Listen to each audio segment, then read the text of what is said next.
All right, what's up, you guys? Today we're going to go over one of the most valuable tools you can have in your bag as a guard, and especially if you're under 6 foot, and that's going to be having an unstoppable floater.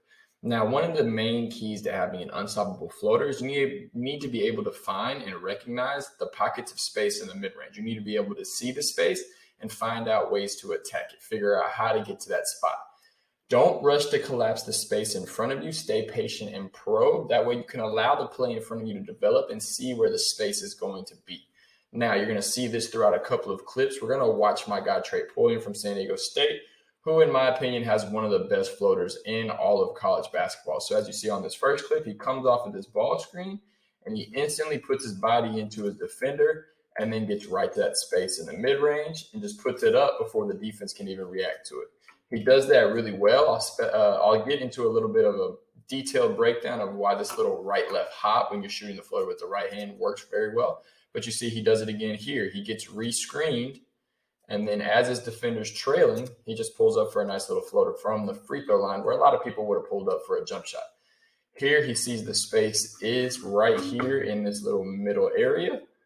He just makes a move, attacks it, floats it right up over the defense. That's hard to guard because right here, 21 is trying to cut off the drive, and he rises up right before he gets to him. So he's using a good job of using his body to create space, and then when he gets to the space, he's rising up, putting it up over the top. Here you see kind of the same situation. He just comes off of a ball screen, right-left hop, right into the floater. Now, a lot of people ask, when should I shoot a floater? And my two main keys for this is before the help steps up.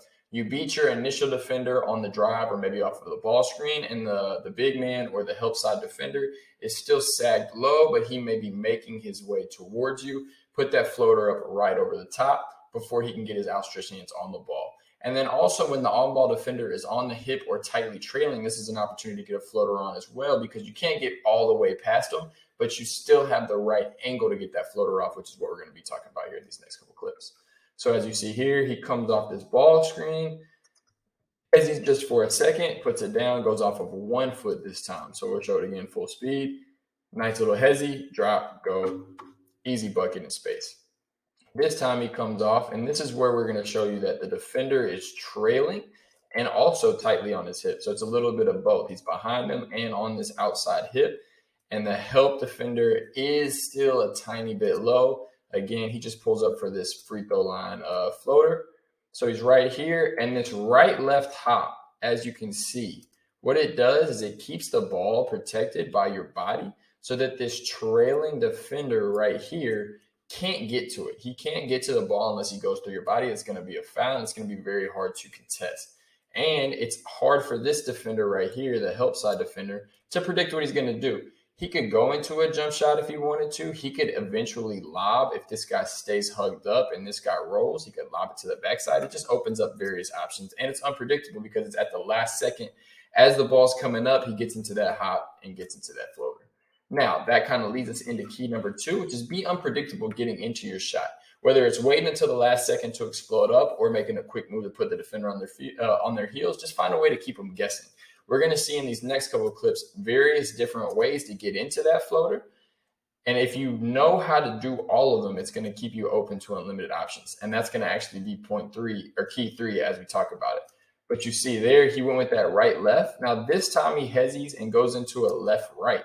So here he hops up, left-right, and just floats it right over the top. So it's hard for this help side defender right here, number 23, to make any decision because if he steps up too early, he knows Pulliam will just drop it to this guy and it'll be an easy dunk on the backside. So because he takes his time, because he gets that little hop off of his feet right here, he hops up. It gives himself another second to read what the defense is doing, and he can float that floater right over the top. Now here, he does a great job. He makes a subtle in and out move to put the defender on his heels and then just rises straight up out of the move to knock it down. So he goes in and out, right, left, straight up into that floater. That's tough to guard because, again, this defender's already backing up. His momentum is already headed this way, whereas once Trey makes this in and out, he's now guarding the drive. Look at that big shift backwards, and Trey just gets right over the top with that floater yet again. So it's super hard to guard when you know how to make different moves and jump off of different feet. So here we see he goes into a 1 foot finish. He snatches, changes direction. The defense right there tries to body him up. So you'll see right here, his momentum is going back towards the body. When his momentum is going back towards the body, TP recognizes that he's going to try to push him. He's going to try to be physical. He just gets up into that shot as the contact is coming and ends up getting an and one out of it. So as you see, changes direction. Defender is trying to body right here. He's trying to get into the body of TP. He raises up, gets the contact, finishes with the and one. We'll let it run through one more time, full speed. Boom, and one, tough finish. Now, like we said, key number 3 is just being comfortable off of 1 or 2. We're not going to go too deep into this because you should be seeing it off of the clips by now. But if you're able to float it out of any footwork, it opens you up to unlimited options because they can never figure out, is he going off the right foot? Is he going off the left foot? Is he going to hop into it? How is he going to get this shot off? They don't know. And then you can always lob it, kick it out, whatever you need to do. So here you see, puts the defender in jail. Great job being patient. And then 1 foot right over the top of the 7-footer. As he's backing up, he's got the space. He's attacking downhill. Defender's on his heels, rises up right over the top off of 1. And then in this one, he beats his defender. And again, he recognizes that he's got the defender trailing. And on that back hip, so he just rises up for an easy little floater right there, going across the lane. Right, left, pulls up before the defender can even get off the floor. Easy bucket. Last key, and obviously something that you guys should all be aware of for floaters, is you got to have good touch. The softer the ball hits the rim, the greater of a chance it has to roll in. But this is something that takes time and reps to perfect. You can't just go into it and expect it just to be perfect from day one. Go out, get your reps up, throw that ball up unnecessarily high. Don't just go and just practice shooting it barely over the rim, because if you're in a game and if you get to the highest level like Division I, like we're watching here, the defense gets longer at the second line every level you go to. From middle school to varsity, it gets longer. From varsity to college, it gets longer. From college to the NBA or any type of pro, it gets longer on the backside. So you got to be able to get it up there with some soft touch.